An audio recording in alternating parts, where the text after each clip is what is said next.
Greetings, everybody. How are y'all today? I hope everybody is well. It is a ridiculously hot day here in Johannesburg, and I don't like it. Me no likey. The rain is hot. It's awful, and my glasses are steaming up. Look at this.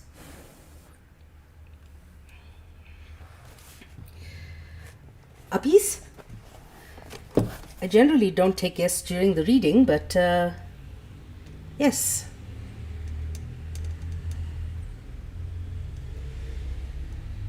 Let's see what Dan has to say. Just remember that I am... Hello to my favorite communist TikTok grifter. Oh, thank you. Does all this just for the money, with all of the views. With all the people. 2 It's views, why yeah. It's why they're here, just to do great reading and educate the rest of us. It's definitely not legitimate. It's because it's because they're performative. God damn it. Horrible with the program. Right? Apparently, I'm so performative. Yeah, I heard that from someone. I was like, that's the stupidest accusation ever. Don't let anybody ever say that shit. Nikita's fantastic. I just wanted to wish you a happy reading day, and I hope you're having an awesome day. Thank you. That's all. Hope you're having an awesome day too. And a Palestinian-American theorist who wrote the seminal work on Orientalism and how it affected relations and A little bit. How Awesome. long are you going to be on? probably for the next hour or so. Okay, awesome. Alrighty. Thank you. Thank you for coming up. Really good seeing you. Hope you have an awesome day. You too. So welcome also Twitch, Discord, and YouTube. The reading today is a continuation of part 2 of chapter 2.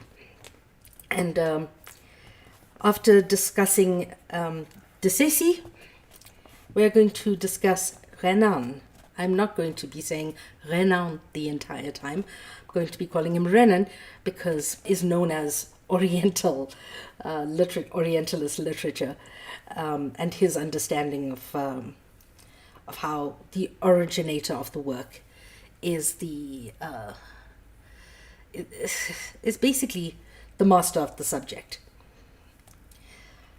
But while Desesi focused on inauguration of the works of Orientalist writers, not Oriental writers, Orientalist writers, Renan, on the other hand, focused on continuity. Awesome, Eric. Thank you for being here. And remember to clickety-click all the links. I still haven't put my link tree in my YouTube or Twitch bio, so please clickety-click all the way to TikTok to find that link tree. And yeah, you can find a lot of resources. Renan was a figure in his own right, neither of total originality nor of absolute derivativeness. Therefore, as a cultural force, or as an important Orientalist, he cannot be reduced simply to his personality, nor to a set of schematic ideas in which he believed. Rather, Renan is best grasped as a dynamic force whose opportunities were already created for him by pioneers like Desesi, yet who brought their achievements into the culture as a kind of currency, which he circulated and recirculated with, to force the image a little further, his own unmistakable recurrency. A lot of writers do that these days. A lot of writers rely on recurrency because, if you are postmodern in your understanding of literature and the world, you know that postmodernists believe that there's nothing original, only regurgitations of it. But it didn't start with people like Renan. Obviously, people have been regurgitating other people's works for centuries and doing it in varied ways. I mean, there's so many books that say similar things, just with different tinges of experience or knowledge or something to add to it, or something to disprove of previous theses, and that is the nature of knowledge. However, we are looking at it, object was always second-hand. It was never first-hand because they never took the Oriental into account. It was only a European's understanding of it that truly mattered. Renan is a figure who must be grasped, in short, as a cultural and intellectual praxis, a style for making Orientalist statements within what Michel Foucault would call the archive of his time. And essentially that's what theorists are. Theorists are archivists, telling the story of the politics of the time, the ideas of the time, and the sentiments of the time. What matters is not only the things that Renan said, but how he said them, what, given his background and training, he chose to use as his subject matter, what to combine with what, and so forth. His relations with the Oriental subject matter, with his time and audience, even with his own work, can be described then without resorting to formulae that depend on unexamined assumptions of ontological stability, like the zeitgeist, history of ideas, life and times, because there is no stability. There is no constant.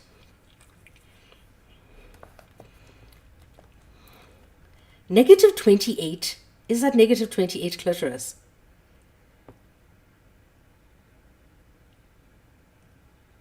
Good Lord. I would definitely want to exist kind of in between what's going on here and there. Yes, clitoris.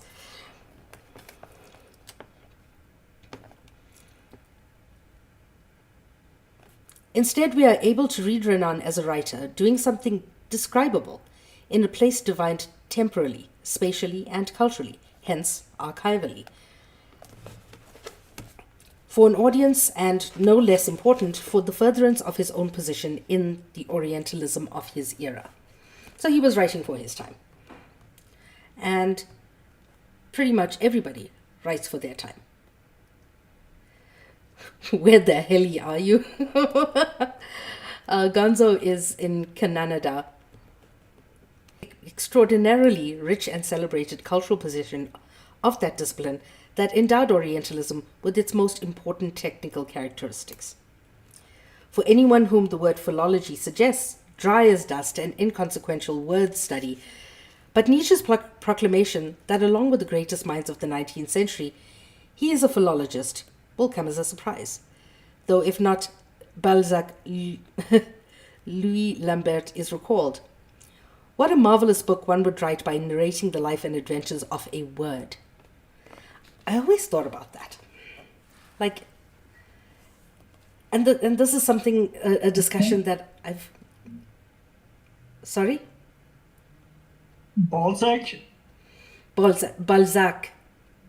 Not Balzac.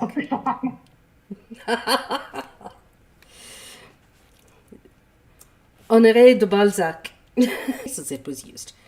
A word has awakened different kinds of impressions in different people, but it's not more grand still to consider a word in its triple aspect of soul, body, and movement, because each word that we utter has gone through a history word it is today, through the not just etymology, but through the evolution of human beings, the evolution of how we use knowledge, how we understand knowledge, and how we pass it on from generation to generation.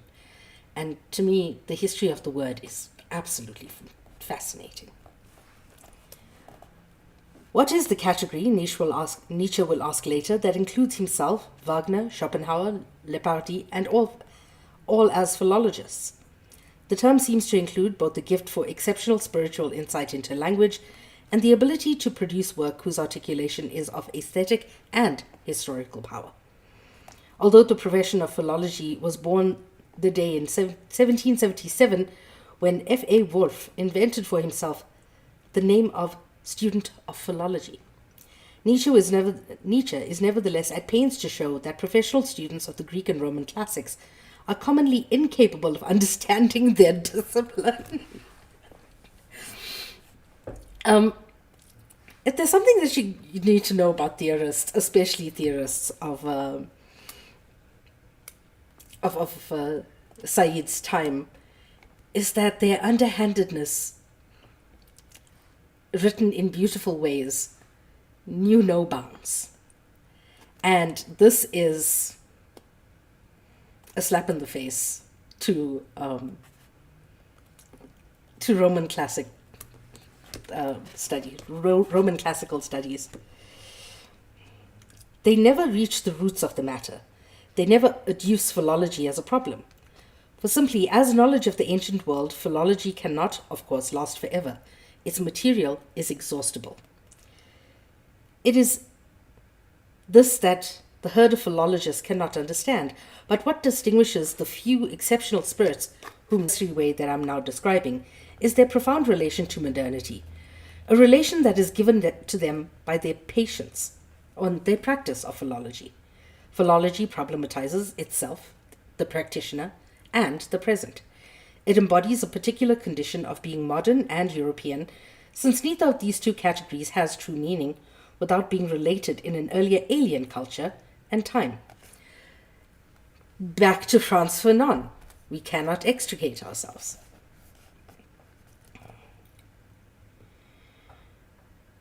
What Nietzsche also sees is philology as something born and made in the Baconian sense, as a sign of human enterprise, created as a category of human discovery, self-discovery, and originality. A way of historically setting oneself off, as artists do, from one's time and an immediate past, even as paradoxically and anatomically, one characterizes one's modernity by doing just so.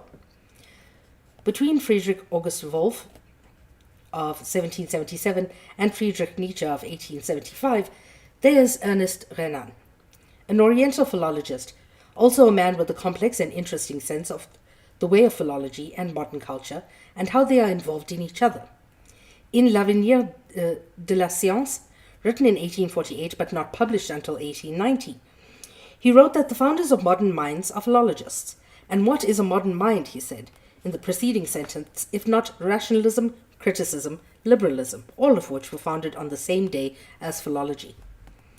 He goes on to say that philology is both a comparative discipline possessed only by moderns as a symbol of the modern and European superiority. And there it is. He states it right from the start. He never was. And he always wrote about European superiority.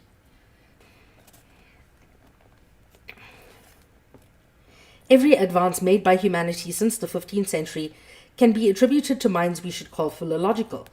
In a modern culture, a culture Renan calls philological, is to continue to see reality and nature clearly, thus driving out supernaturalism, and to continue to keep the pace with discoveries of the physical sciences.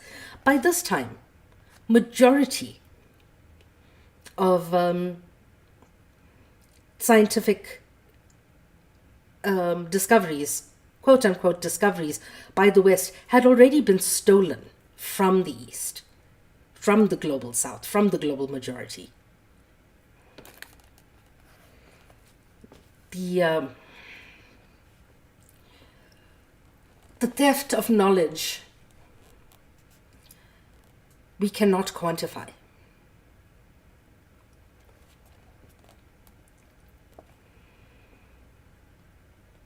But more than this, philology enables a general view of human life and the system of things.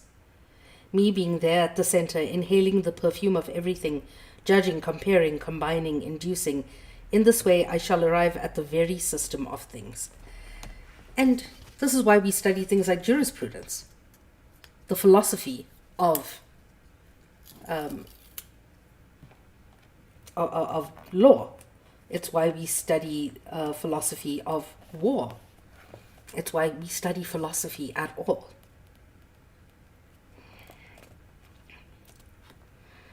There's an unmistakable aura of power about the philologist, and Renan makes this point about philology and the natural sciences. To do philosophy is to know things. Following Cuvier's nice phrase, philosophy is instructing the world in theory. Like Immanuel Kant, I believe that every purely speculative demonstration has no more validity than the mathematics.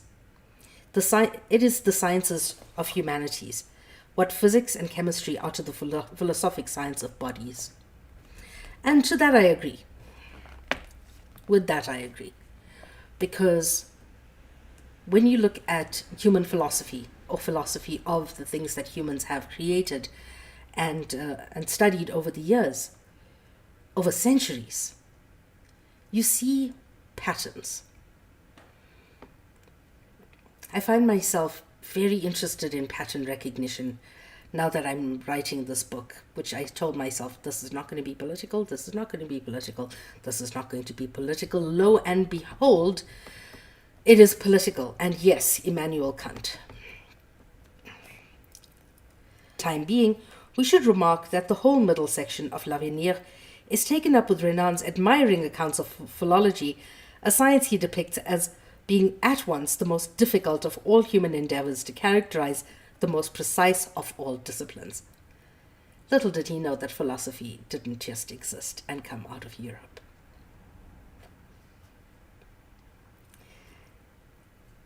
They didn't want to admit that all of these sciences and understandings of the world had already been happening the world over, just in different ways. And once the British, the French, Portuguese, Spanish, all of these quote-unquote conquerors went across the world, when they discovered, hey, they're thinking like us, they're writing like us, they are passing down stories from one generation to the next just like us, we have our argument that they are backwards, holds no water here, they destroyed. They destroyed libraries, they destroyed temples, they destroyed entire archives. They destroyed local languages. They converted people so that culture, language, we know it was the Europeans.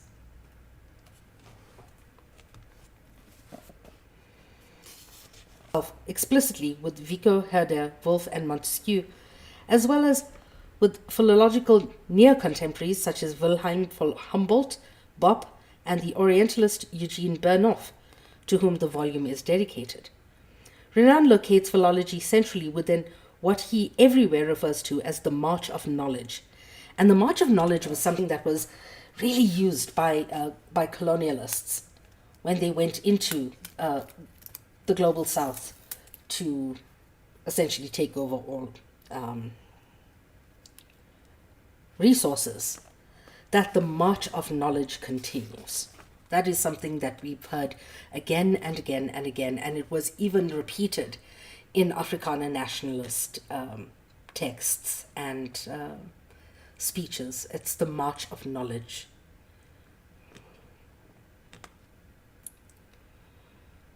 And indeed, the book itself is a manifesto of humanistic memorialism, which, considering its subtitle, Pensée de, I can't read numbers in French, 1800. Am I going to try? Yes, I'm going to try.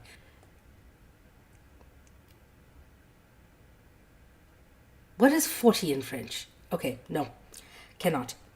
1848. And other books of 1848 like Bouvard et Péché, which we discussed in the last chapter, and the 18th Brumaire of Louis Bonaparte, is no mean irony, in a sense that the manifesto generally, and Renan's account of philology particularly, had already been written within the massive philological treatise on Semitic languages, and earned him the Prix Volney designed to place Renan as an intellectual in a clearly perceptible relationship to the great social issues raised by the year 1848. Disciplines, the one with the least degree of apparent popular relevance, the most conservative and traditional, suggests the extreme deliberateness of his position. He really doesn't speak as one man, but to all men, but rather as a reflexive, specialized voice that took, as he put it in the preface, by the inequality of races and the necessary domination of the many by the few, for granted as an anti-democratic law of nature and society. We knew his purpose right from the start. He made no bones about it. And yes, if Renan existed today, he would be a MAGA. But how was it possible for Renan to hold himself and what he was saying on such a paradoxical position? For what was philology on the one hand if not science of all humanity? A science premised on the unity of the human species and the worth of every human detail.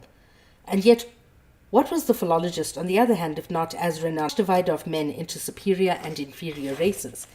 A liberal critic whose work harbored on the most esoteric notions of temporality, origins, development, relationship, and human worth.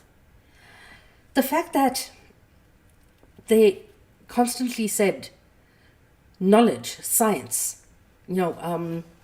trying to prove this moral and scientific neutral.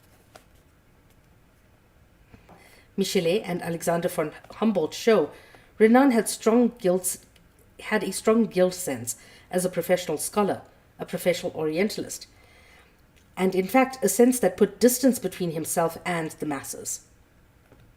You gotta be kidding me.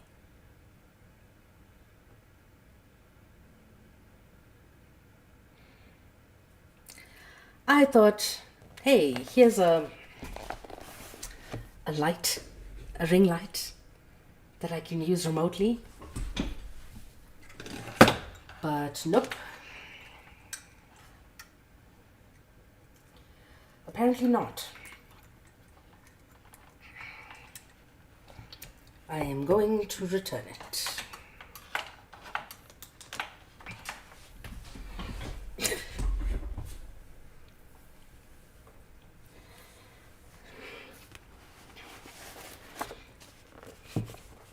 It didn't even last, 20 minutes?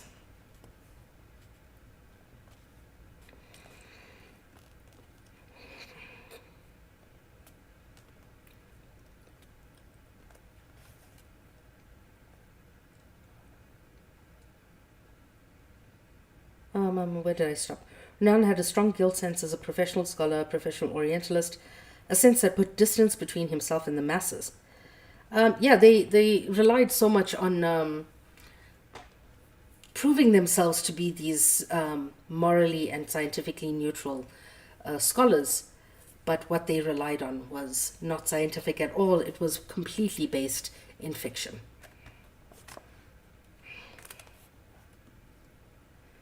More important, I think, is Renan's own conception of his role as an Oriental philologist within the larger history, development, and objectives as he saw them.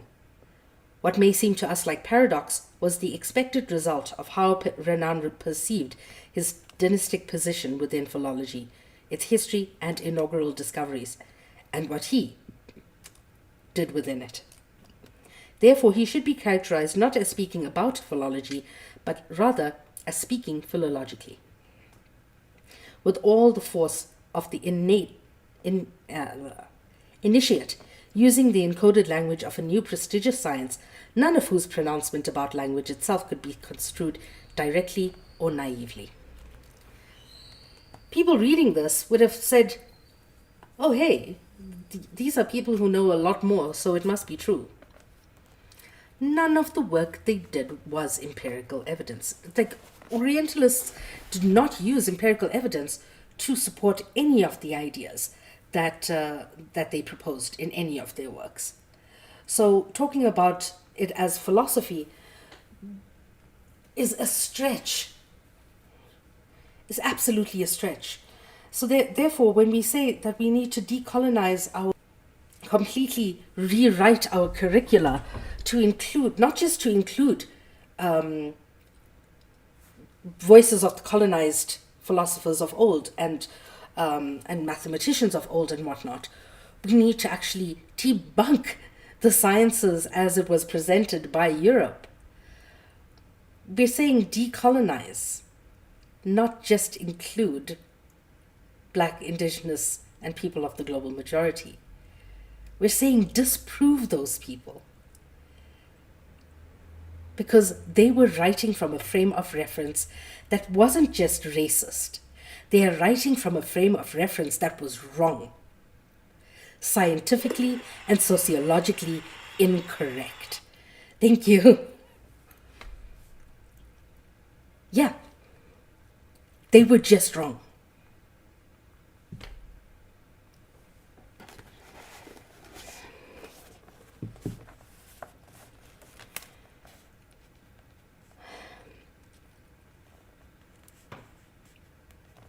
As Renan understood, received, and was instructed in philology, the discipline imposed a set of doxological rules upon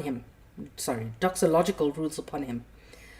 To be one meant to be governed in one's activity, first of all, by a set of recent revaluative discoveries that effectively began the science of philology and gave it a distinctive epistemology, I hate that word so much, of its own. I'm speaking here of a period roughly from the 1780s to the mid-1830s, the latter part of which coincides with the period of Renan's beginning his education. His memoirs record how the crisis of religious faith that culminated in the loss of his faith led him, in 1845, to a life of scholarship. This was his initiation into philology, its worldview, crisis, and style. He believed that on a personal level, his life reflected the institutional life of philology itself. In his life, however, he determined to be as Christian as he once was, now only without Christianity, and with what he called lay science. Of course. Lay science. The best example of what lay science could and could not do was provided years later by Renan in a lecture given at the Sorbonne in 1878. On the services rendered by philology to the historical sciences. What is revealing about this text is the way he clearly had religion in mind when he spoke about his subject. For example, what philology, like religion, teaches us about the origins of humanity, civilization, and language, only to make it evident to his hearers that philology could deliver a far less coherent, less knitted together, and less positive message than religion. I find that funny.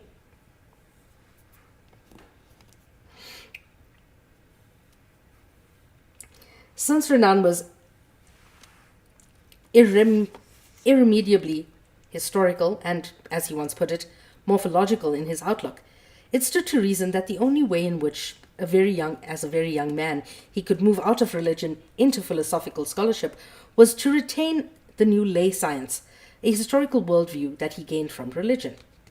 Hence, one occupation alone seemed to me to be worthy of filling my life, and that was to pursue my critical research into Christianity, an allusion to Renan's major scholarly project on the history and origins of Christianity, using those far ampler means offered to me by lay science.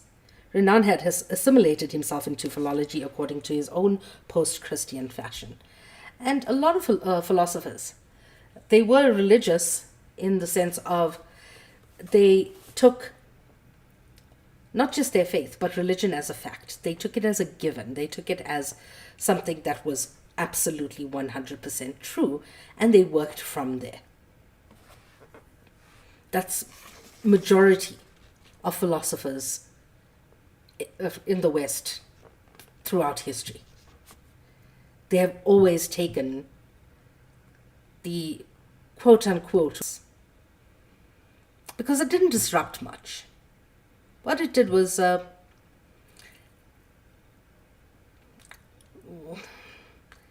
stone in the road of that assumed knowledge, I would say. The difference between the history offered internally by Christianity and the history offered by the studies a relatively new discipline, is precisely what made modern philology possible, and this Renan knew perfectly. For whenever philology is spoken of around the end of the 18th century and the beginning of the 19th, we are to understand that this new philology, whose major success include comparative grammar, reclassification of languages into families, and the final rejection of the divine origins of language, it is no exaggeration to say that these accomplishments were a more or less direct consequence of the view that held language to be an entirely human phenomenon. And this view became current once it was discovered empirically that the so-called sacred languages, Hebrew, ancient Hebrew primarily, were neither of primordial antiquity nor divine provenance. What Foucault has called the discovery of language was therefore a secular event that displaced a religious conception of how God delivered language to man in Eden. See?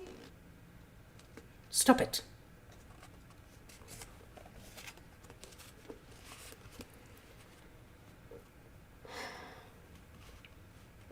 Indeed, one of the consequences of this change, by which an etymological dynastic notion of linguistic filiation was pushed aside by the view of language as a domain all of its own, held together with jagged internal structures and coherences, is the dramatic subsidence of interest in the problems of the origins of language. Whereas in the 1770s, when Herder's essay on the origins of language won the 1772 medal from the Berlin Academy, it was all the rage to discuss that problem. By the first decade of the new century, it was all but banned as a topic for learned dispute in Europe. Obviously it was. And who were the leaders of that crusade to ban the topic as a topic of discussion? The Vatican! On all sides, and in many different ways, what Willem Jones stated in his anniversary discourses in 1785 to 1792, or what Franz Bopp put forward in the Grammatik in 1832, is that the divine dynasty of language was ruptured definitively and discredited as an idea. The new historical conception, in short, was needed, since Christianity seemed unable to survive empirical evidence that reduced the divine status of its major text. Oh.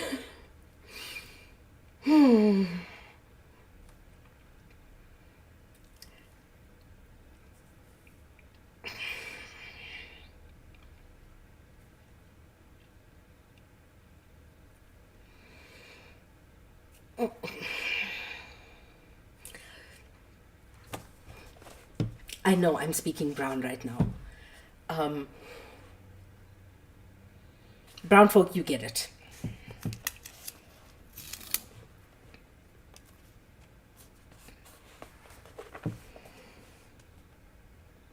For some, as Chateaubriand put it, faith was unshakable despite new knowledge of how Sanskrit outdated Hebrew.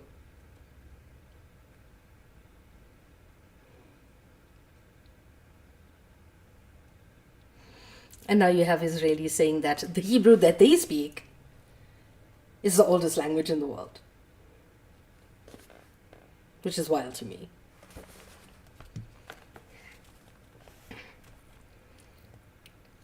He said, alas, it has happened that a deeper knowledge of the learned language of India has forced innumerable centuries into a narrow circle of the Bible. How lucky for me that I've become a believer again before having had to experience this mortification. Oh, such drama queens.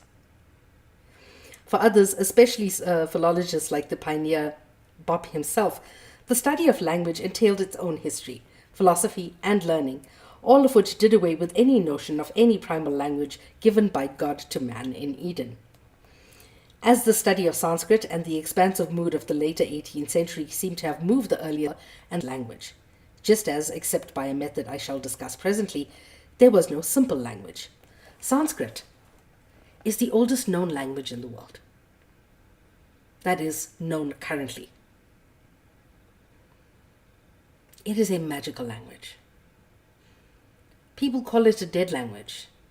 It is still very much alive.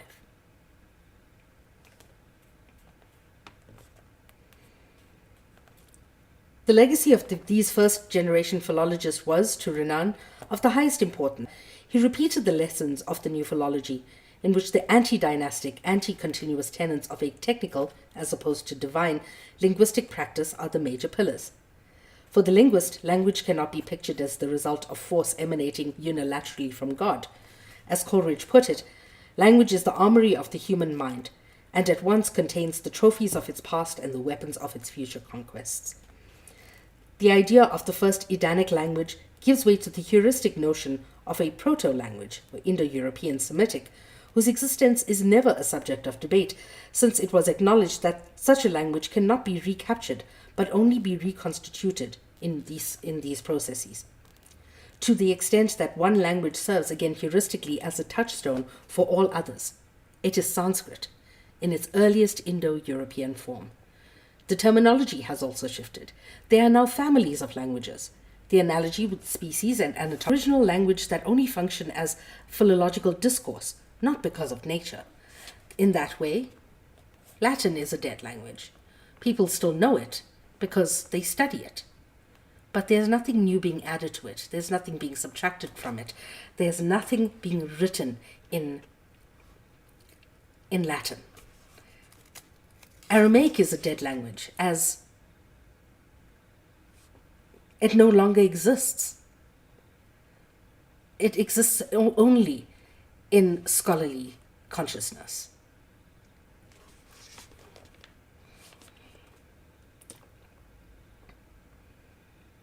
Our language 10 years ago, the word selfie wasn't a word.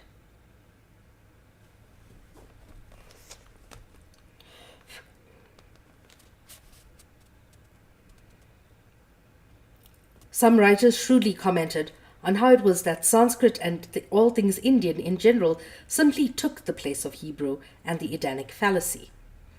As early as 1804, Benjamin Constant noted in his journal In Time that he was not about to discuss India in his De la Religion, because the English who owned the place and the Germans who studied it indefatigably had made India the fond d'origine of everything, the place of origin of everything.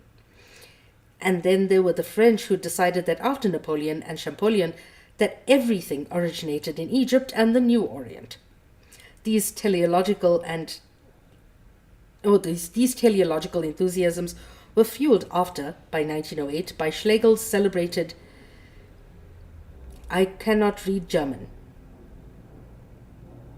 Über die Sprache und Wissheit der Indier, which seemed to confirm his own pronouncement made in 1800 about the Orient being the purest form of Romanticism. I don't know what that all these enthusiasms about the Orient was the intellectual necessity of the Orient for the Occidental scholar of language, culture, and religion. Here the key text was Edgar Quinet's La Génie de Religion, The Genealogy of Religion, of 1832, a work that announced the Oriental Renaissance had placed the Orient and the West in a functional relationship with each other. I have already referred to the vast meaning of this relationship as analyzed comprehensively by Raymond Schwab in La Renaissance Orientale. My concerns with it here is only to note specific aspects of it that bear upon Renan's vocation as a philologist and as an Orientalist. Quinet's association with Michelet, the interest in Herder and Vico, respectively, impressed on them the need for the scholar-historian to confront almost in the manner of an audience seeing a dramatic event unfold, or a believer witnessing a revelation, the different, strange, and distant. Quinet's formulation was what the Orient proposes and the West disposes. Asia had prophets, Europe had doctors, learned men, scientists, the pun intended. The fact that science originated from the Middle and Southeast. Majority of the Western medical miracles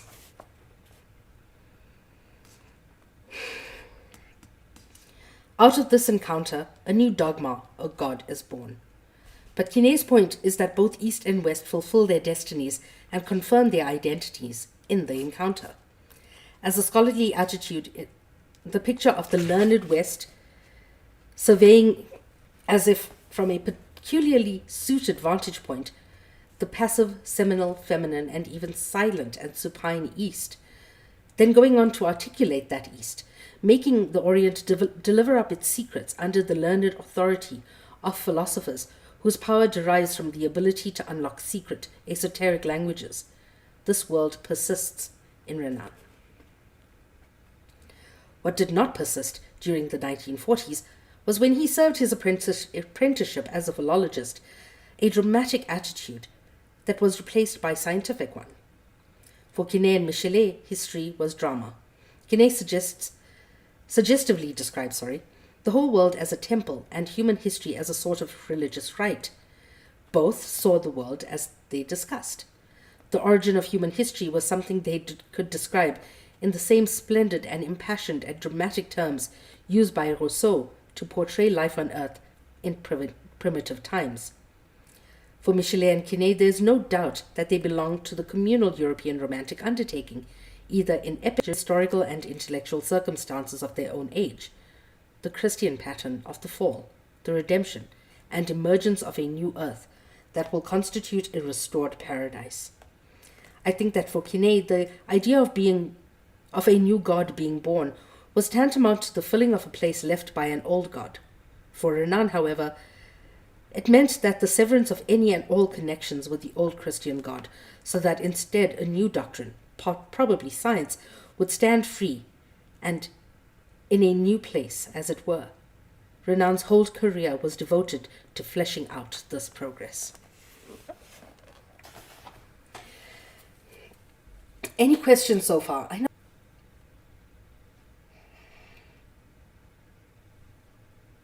And this just further cements my idea that Europeans have no imagination. It's like, yes, there was imagination, there was artistry, there was so much good coming out of Europe.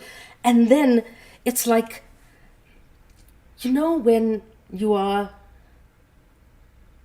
a graphic designer, a painter or something, and you see somebody else's work, and all of a sudden you turn to AI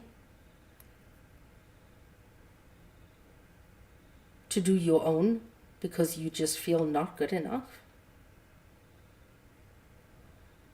Or that urge to steal that other person's work. Just copy their homework, just a little. Because it's so much better than yours. That's Europe's entire history.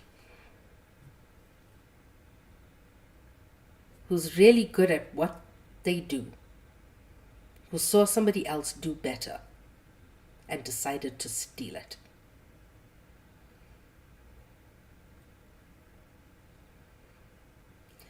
And I think that's it for today, because it is midnight and I want to continue painting the TARDIS.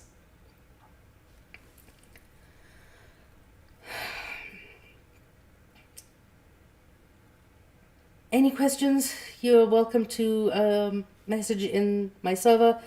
Remember, I do these readings for free, so please hit up the links in the link tree and see how you can help. Donating to the virtual tip jar would really, really help, especially because I'm not going to have any work for January. Yeah, and if you can, please subscribe to my my Patreon, because that's where the bulk of my work goes. I've taken the last week off because of my back pain, and yeah, it was not fun. And I will be doing 2 more pieces right up until January. So I shall see you tomorrow for the last reading of the year, and that's going to be Pumla Dinirola's book, Rape, a South African Nightmare. And we will pick this up in the new year. Yeah. Remember to eat something, drink water, take your meds, say something kind about yourself, because I know you haven't. Remember to smash the motherfucking patriarchy, eat all the white men, and if you don't eat meat, compost them. And remember to be kind to each other, because all we have is kindness. I've been on the receiving end of somebody's absolute unkindness recently. Can you believe motherfucker called me performative? I couldn't believe it when I heard that. I'm like, wow, performative. But anyway, take care of yourselves, and I shall see you 10 p.m. South African Standard Time tomorrow, hopefully, because apparently at 6:30 we're going out drinking. Apparently it's gin time. I'm not going to be drinking gin, please. No, God, no. Twitch, YouTube, and Discord, I shall say good night to you here, and see you tomorrow. And I'm going to be carrying on TikTok, because I've got a TARDIS to paint. Good night, Gonzo. And B, I'll probably see you around.